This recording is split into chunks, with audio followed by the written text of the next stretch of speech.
Akkam jirtu kabajamoota fi jaalatamtoota hordoftoota biiftuu Oromoo akkuma jirtanitti nageenyi keenya kan kabajaatiif kan jaalalaa isin haa ga'u isiniin jenna. Iddaan suuraan oduu sa'a kanaa qabannee dhiyaannee jirra. Hanga dhuma sagantaa kanatti nu wajji turaan immoo affeerraa kenna. Oduu ammee qabna akkasumas oduu biyya keessattii fi kan biyya alaa hedduu qabannee jirra. Isiniin kenna kallattimaan gara mata duree oduu amma qabadheetti yeroo dabru oduun jalqaba.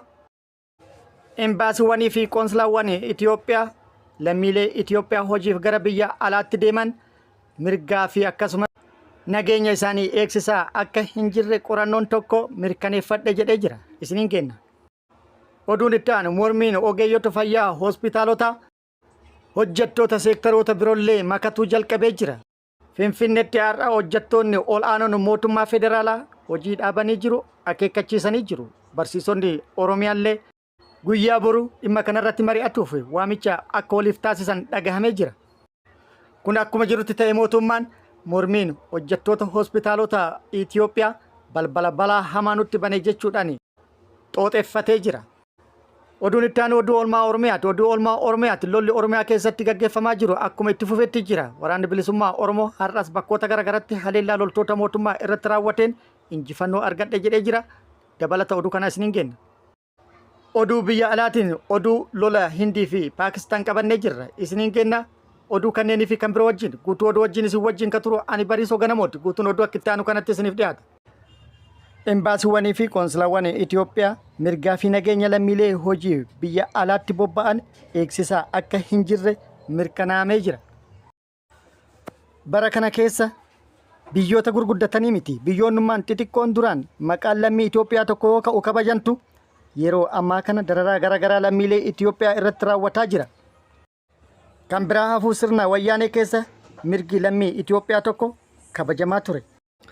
Biyya keessatti miidhaa garaagaraa lammiilee irratti raawwataa turus bulchiinsi yeroo sanii lammii isaa biyya ambaatiif hin saaxille. Muummichi ministeeraa yeroo sanii Mallas Zeenaawii lammiin koo peestaalaan bahee shaanxaan gala tokkolleen tuqamuu hin qabu jechuudhaan kabaja itti godhe.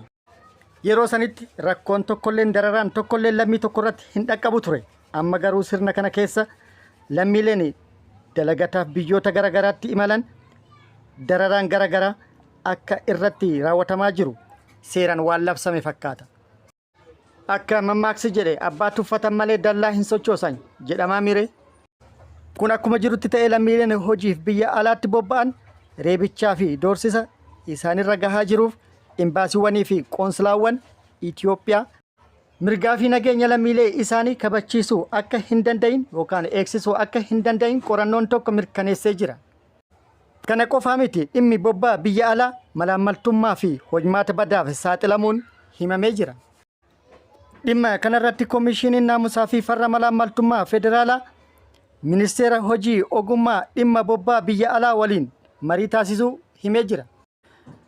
Marii kana irratti koomishinii naamusaa fi farra malaammaltummaatti daayireektara ittisa malaammaltummaa hatantamaa kan ta'an aadde Simmanyi Qaxala gochaalee malaammaltummaa hojii biyya alaa keessatti mul'atan irratti qorannoo dhiyeessuu himanii jiru. Akka qorannichi ibsetti lammiileen hojiif biyya alaa deeman qarshii 35,000 hanga 70,000 akka kaffalan gaafatamaa jiru. Kana malees lammiileen hojiif gara biyya alaa yeroo bobbaafaman kaffaltii tikeetta xayyaaraa kafaluun osoo irra hin jiraanne akka kafalan kan taasifaman ta'uu ibsee jira. Rakkoon inni biraa immoo lammiileen hojiif biyya alaa bobbaafaman dhimmoota isaanii raawwachiifachuuf eessa akka deeman yaada ifaa ta'e akka hin qabne kan ta'an ta'uu agarsiisee jira. Akkasumas biyyoota itti deemanittis doorsisaa fi reebicha akka irratti raawwatamaa jiru qorannichi eeree jira. Akkasumas qaamoleen biroollee hedduun kan jiran akka ta'e eeruudhaan walumaa galatti lammiileen gara biyya alaatti bobbaafaman malaammaltummaa fi gochoota badaadhaaf kan saaxilamoo ta'an yoo ta'u embaasiiwwanii fi qoonsilaawwan biyyatti gargaarsa fi dirmannaa barbaachisaa ta'e lammiilee isaaniitiif bakka rakkatanitti kan hin taasifne akka ta'e eeree jira. Oduun itti aanu barattoonni yuunivarsiitii dirqama leenjii waraanaa akka fudhatan murtaa'uun dhagahamee jira. Barattoonni yuunivarsiitii barachaa jiran hunduu leenjii waraanaa mooraa leenjii waraanaatti deemuudhaan leenjii akka qaban murtaa'uun dhagahamee jira. barattoonni yuunivarsiitii kunniin deemanii leenjuu fedhii hin qaban yoo ta'u taate ukkaanfamanii yookaan immoo dirqiidhaan akka fe'amanii geeffaman kallattiin kaa'amee jira. Murteen kun immoo maatii barattootaafis yaaddoo fi bowwoo mataa ta'uun himamee jira. Oduun itti aanu mormiin ogeeyyii fayyaa hospitaalota akka guutuu biyyaatti cimee itti fufee jira. Mormiin kun cimee itti fufuun hojjettoota seektara biroollee yookaan seektaroota biroollee makatuu jalqabee jira. Mootummaan immoo mormiin ogeeyyii fayyaa hospitaalotaa kun balbala balaa hamaa nutti bane jechuudhaan xooxeffatee jira. Mootummaan kana jedhus wanti inni sodaatee fi shakkellee irraa hin oolle haaluma kanaan hojjettoonni ol'aanan mootummaa federaalaa dhaabbata DHL jedhamu hojii dhaabuun guyyaa har'aa lagannatti seenanii jiru. Waajjiraalee cufanii lagannatti erga seenanii booda mootummaa akeekkachiisuu Shaggar FM 102.2 gabaasee jira. Gara biraatiin immoo oduu galgala kana qal'attee baateen barsiisonni naannoo Oromiyaallee mormii ogeeyyiin fayyaa hospitaalotaa taasisaa jiran kanatti makamuuf sochii akka jalqaban dhagahamee jira.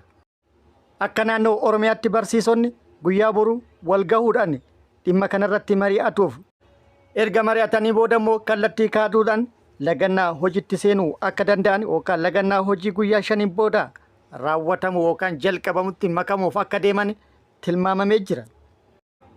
Odeeffannoo marii barsiisotaa kanaan wal qabatee boru gaggeeffamuuf deemuu kanarratti hundaa'uudhaan Jawaar Mohammadis waan xiqqoo irraa ibsuuf yaalee jira. Gabaabumatti barsiisonnis mormii ogeeyyii fayyaa kanatti makamuun akkasumas lagannaa guyyaa 5 booda karoorfame kanatti seenuu fi karoorfatuu fi itti deemuun isaanii mootummatti rifaatuu fi muddamsuu hamas kan uume akka ta'e odeeffannoon nu ga'e ibsee jira. Hundaafuu waan ta'u of durri kan nu agarsiisu ta'a. Oduun itti aanu oduu oolmaa Oromiyaati. Oduu oolmaa Oromiyaati lolli loltoota mootummaatti fi waraana bilisummaa Oromoo gidduutti Oromiyaa bakkoota garaagaraatti gaggeeffamaa jiru itti fufee jira. Lola bakkoota garaagaraatti gaggeeffamaa jiru kanarratti waraanni bilisummaa Oromoo haleellaa loltoota mootummaa irratti raawwataa jiruun injifannoo gurguddaa argataa akka jiru beeksisee jira. Har'as caamsaa 8/2025 Oromiyaa bakkoota garaagaraatti haleellaa raawwatee jira. Kibba Oromiyaa, Baha Oromiyaa, Giddugalaa fi hanga dhiya Oromiyaatti haleellaa loltoota mootummaa irratti raawwateen injifannoo argadhe jedhee jira. Haaluma kanaan waraanni bilisummaa Oromoo zoonii kibba Oromiyaa bakkoota garaagaraatti tarkaanfii fudhateen milkaa'uu fi injifannoo argatu beeksisee jira. Caamsaa 8/2025 har'a ganamaan barraaqaan waraanni bilisummaa Oromoo zoonii kibbaa Woboon zoonii madda albuudaa waraana mootummaa barraaqana aanaa Goorodoolaa ganda Canaa Mansaa jedhamu irraa maqaa sakattaa waraana bilisummaa Oromoo jedhuun bobbaate irratti hattee hidhuudhaan haleellaa irratti raawwateen miidhaa guddaa akka irratti raqqabsiise odeeffannoon nu gahee jira. Haleellaa hattee hidhuun raawwate kanaan loltoota mootummaa hedduu hojiin ala kan taasise yoo ta'u hedduu addunyaa kanarraa godaansise hedduu madoon akka adabee fi kan kanarraa hafte baqachuudhaan akka of baraarte odeeffannoon achirraa nu ga'e ibsee jira. Odeeffannoo keenya kan guyyaa kan isin hin geenye keessatti achuma kibba Oromiyaatti har'a barraaqan tarkaanfii fudhateen kaabinoota mootummaa 20 olii fi akkasumas kan biroo humnoota biroo 2 walumaa galatti 22 qacam godhuu isin hin geenye turre. Oduun injifannoo inni biraa kan zoonii Bahaa irraa nu ga'e yoo ta'u waraanni bilisummaa Oromoo zoonii Bahaa tarkaanfii cimaa loltoota mootummaa irratti fudhateen miidhaa guddaa loltoota mootummaa irratti dhaqqabsiisuun injifannoo gagabbataa argadhe jedhee jira. Caamsaa 7/2025 guyyaa kaleessaa jechuudha tarkaanfii loltoota mootummaa irratti zoonii Bahaatti fudhateen loltoota mootummaa hedduu hojiin ala kan taasise yoo ta'u haleellaa raawwatee tureen loltoota mootummaa 28 addunyaa kanarraa godaansise 12 immoo madoodhaan akka adabee fi meeshaalee waraanaa hedduus akka irraa hiikkate odeeffannoon gara sirraa nu geette ibsitee jirti. Walumaa galatti duula adda waraana kumaa jechuudhaan labsii tibbana labsee hojiittiin seeneen haala eeggame olitti itti milkaa'aa jiraachuu waraanni bilisummaa Oromoo beeksisee jira. Hindii fi Paakistaan haleellaa walirratti raawwatuu jalqaban itti fufanii jiru. Lachinuu haleellaa walirratti raawwatuun wal himataa jiru. Haaluma kanaan Hindi diroonotaa fi misaa'eelota Paakistaan irratti dhukaaste qolatuu fi barbadeessuu himti.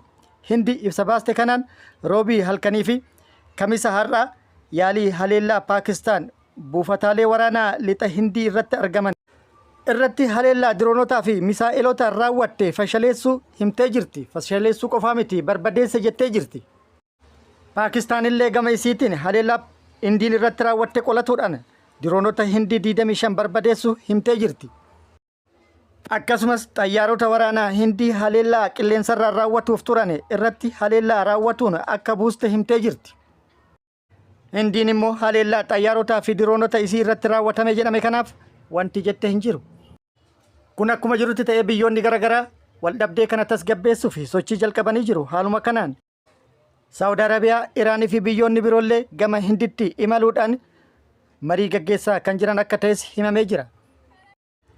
Gara biraatiin immoo Hindiin kana caalaa ani haleellaa hin hammeessu jettee jirti. Garuu haleellaan irratti raawwatamnaan deebii kennuun dirqama jechuudhaan akeekkachiiftee jirti. Paakistaan immoo gama ishiitti haleellaa irratti raawwatameef haaloo kan baatu akka taate akeekkachiiftee turte. Walumaa galatti haalli biyyoota lamaan gidduutti jiru kun kan tasgabboofne yoo ta'u taate rakkoo nageenya guddaa addunyaa ta'uu danda'a jechuudhaan tilmaama fi sodaan guddaan itti kennamee jira. Kabajamoota fi jaalatamtoota hordoftoota Biiftuu Oroo oduu namaaf qabanne kan hanga ammaa kana oduu wajjin kan isin wajji ture ani Bariisoo Ganamooti. Hanga yeroo itti aanutti deebinee wal agarrutti nageenyi Rabbii isiniif haa baay'atu. Nagatti nu turaan hawwii kenna nagatti nu tura.